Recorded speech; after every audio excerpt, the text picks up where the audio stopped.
Greetings on this International Women's Day 2022. Traditionally, this has been a day of celebration for our team.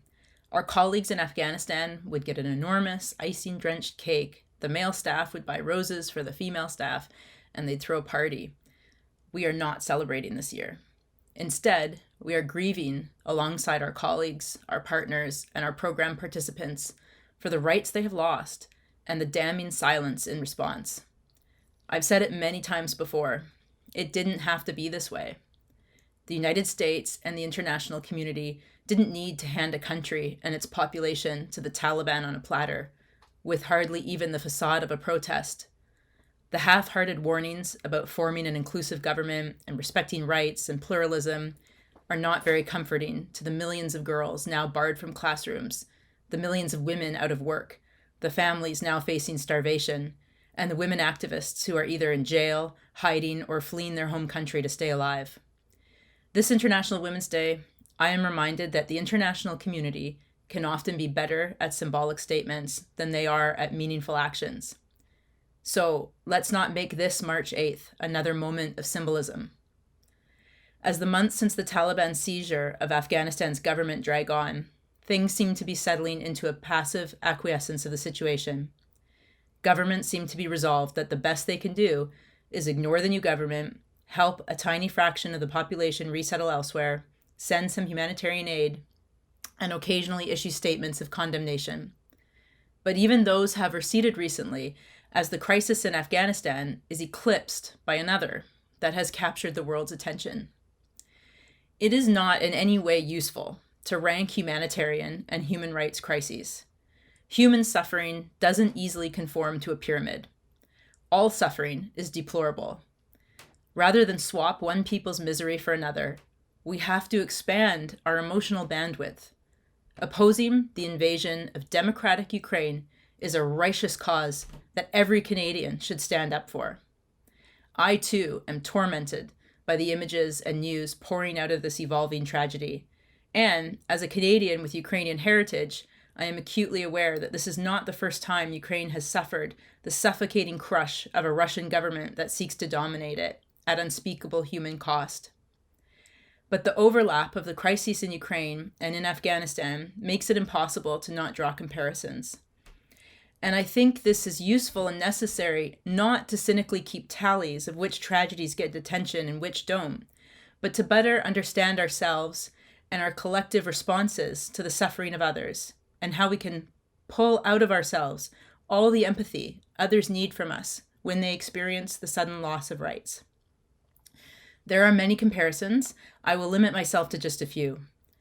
There is, of course, the obvious one that people and governments all over the world are insisting that Russia ought not to be allowed to take an independent country by force, to overthrow its democratic government, and to wage violence on civilians.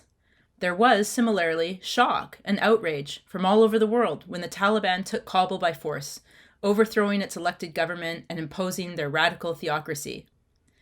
But the response from governments and the United Nations was rather more muted, accepting it as a fait accompli, irreversible, distasteful as Afghanistan's new rulers are.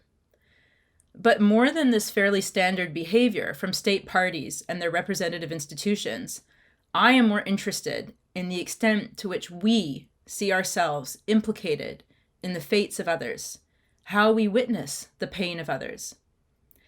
And to be polite about it, it appears that it is sometimes harder for great numbers of people to recognize that Afghans too want dignity, democracy, and rights, that Afghan women happen to believe that they are entitled to those 30 rights enshrined in the Universal Declaration of Human Rights, that they too are part of the post-World War II multilateral project of an international community with a shared understanding of rights, a community of states that come to each other's aid and defense when the people of one of those states are threatened with harm.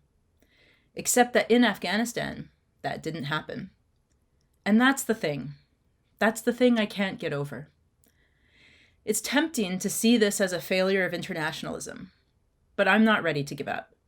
I believe in internationalism with every fiber of my being and what it can do to improve the lives of women and girls. As we say around here, because human rights are universal. So that's why the crisis in Ukraine, the threat to freedom, to rights, and to democracy there must galvanize us to commit to these ideas universally, in the truest sense of the word, that is, everywhere. As members of the Women for Women community, I ask you to care about what is happening in Ukraine. And I ask that you be an ambassador in your other communities for the ideals at risk there, insisting that these are the very same ideals under assault in Afghanistan. Please ask your communities to expand their circles of empathy, to recognize that there is more than one epicenter in the war for democracy, for rights, and for equality and equity, that we all have room in our hearts and minds for every population that needs our solidarity right now. That those ideals don't belong to any one tribe or nation, their sacredness rests on their universality. So this is where we can improve, in our devotion to these ideals, but more so in their universal application.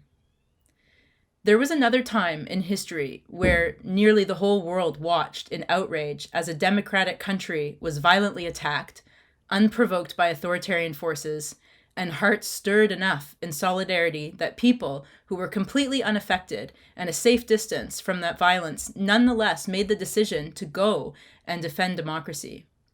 That was in 1936, at the start of the Spanish Civil War. Foreigners streamed into Spain to join the international brigades and to fight, and sometimes die, for the cause of democracy when it was threatened in another country. There are many, many parallels to the Spanish Civil War and to today's situation in Ukraine. There are also many parallels to Afghanistan.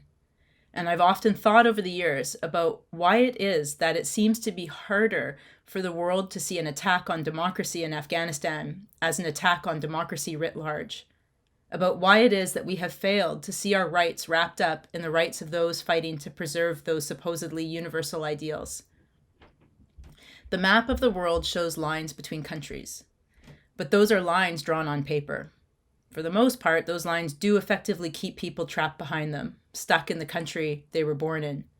But those lines don't matter so much when it comes to the travel of ideas. Democracy, human rights, gender equality, these are not the possessions of any one country. They are the birthright of everyone. It's sometimes fashionable in certain academic and political circles in Canada and elsewhere in the Western world to suggest that democracy is some kind of bourgeois construct that is no better or worse than any other political system, just different and just relative to the local political classes that adopt it, that democracy is just another worldview, or worse, that it's an imported, imposed, imperialist project. But when you get out of the ivory tower, out of the smug, detached discourse of people who haven't had to face fascism in the eye, you will find overwhelming evidence counter to this down in the weeds, way out there, at the level of the people who have lost those rights we take for granted. You will find it in the hearts of the women in Afghanistan who lined up as far as the eye can see at the polling stations in 2004 to exercise the right to vote that the Taliban had denied them. You will find it in the hearts of Ukrainians who protested in the Maidan Revolution, the Revolution of Dignity, in 2014, as security forces viciously beat them. You will find it in the hearts of Syrian activists who are at this moment in prison or dead because they still dissented the al-Assad regime when they knew it might kill them to do so. Remember this on this March 8th. There is no more important figure in the world than the dissenter who publicly speaks out against the very forces who can take their freedom, their lives, who can torture, humiliate, or silence them. Please, please, please pay attention to these voices. The stakes are high for them. What they say matters. You will find such people in Afghanistan, in Ukraine, in Russia, and in many other places. Listen to them, and then echo them in your place, in your own circles. Let me make one final comparison to the present calamities in the world and the cause of the Republicans during the Spanish Civil War. In that war, the bad guys won, but it still mattered what the good guys did, despite their fate, and it still mattered what their allies did, the people who enacted their sense of solidarity. And the betrayal still mattered. They were still recorded in the history books. The governments that failed to help, the apologists, and the silence. It was all there on the record when the good guys did prevail, decades later. The bad guys won in Afghanistan, for now. And the bad guys may win in Ukraine too. But we, over here, in our security, who have the full freedom to speak out, it matters what we do now. As our fellow human beings, thousands of miles away, navigate their way through this darkness engulfing them. As a member of Canadian Women for Women in Afghanistan, as a global citizen, as a human being, please remember this great power you have to speak out. Thank you for your solidarity, for being part of our work.